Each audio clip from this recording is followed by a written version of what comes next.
Assalamualaikum warahmatullahi wabarakatuh. Alhamdulillahirabbil alamin.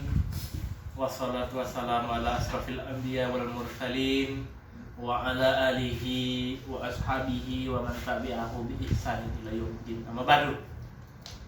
Alhamdulillah, pada siang hari ini kita masih diberikan oleh Allah Subhanahu wa taala kesempatan untuk berjumpa kembali, untuk yang kesekian kalinya untuk bertakarub ilallah, mengagungkan Allah Subhanahu wa taala.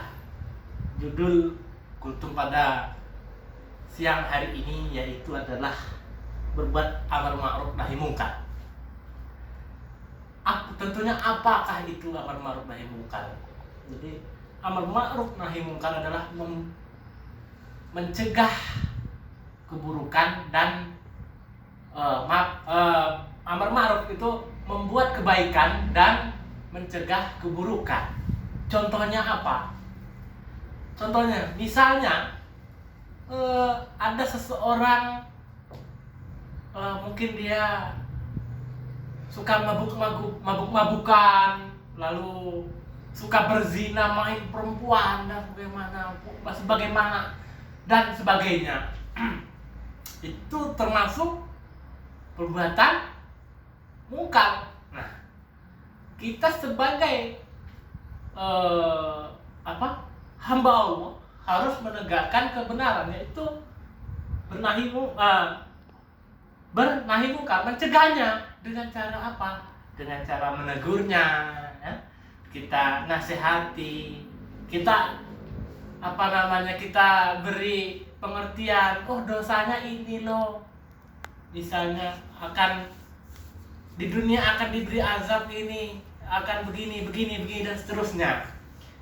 Dan berbuat ma'ruf itu berbuat kebaikan. Kita sebagai umat muslim harus berbuat ma'ruf. Nah, ma'ruf itu berbuat kebaikan, ya. Misalnya menasihati seseorang, lalu bersedekah, terus menyantuni anak yatim dan sebagainya. Allah Subhanahu wa taala juga di sini berfirman dalam surah Ali Imran, ayat 104.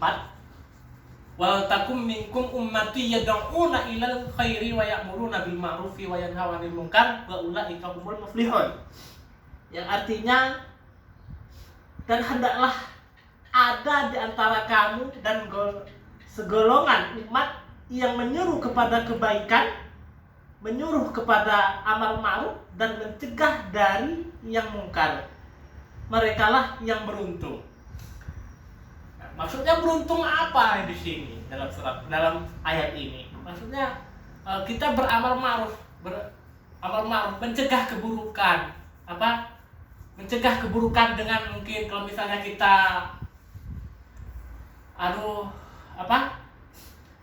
mempunyai kekuasaan, kita menyantuni anak yatim dan sebagainya. Nahi mungkar. Nah, contohnya nahi mungkar, kita sebagai misalnya diberikan jabatan menjadi suatu kepala daerah misalnya. Kita melihat di daerah kita itu mungkin ada yang berbuat judi dan segala macam. Itu kita sebagai kepala daerah itu yaitu harus mencegahnya dengan cara apa? Dengan menerbitkan peraturan-peraturan yang mendukung. Misalnya, kalau berjudi di daerah saya rajam 100 kali misalnya. Nah, begitu. Dan Allah juga dalam ini juga katanya dan mencegah dari yang mungkar, merekalah yang orang-orang yang beruntung. Maksudnya beruntung bagaimana? Nah, Allah Subhanahu wa taala memberikan ganjaran apabila orang yang melaksanakan tersebut, Allah memberikan ganjaran pahala yang begitu banyak. Dia akan diberikan di sana balasannya surga, dan di dunia mungkin oleh Allah Subhanahu wa taala rezekinya dilancarkan, terus ada saja rezeki yang tidak terduga dan sebagainya. Selanjutnya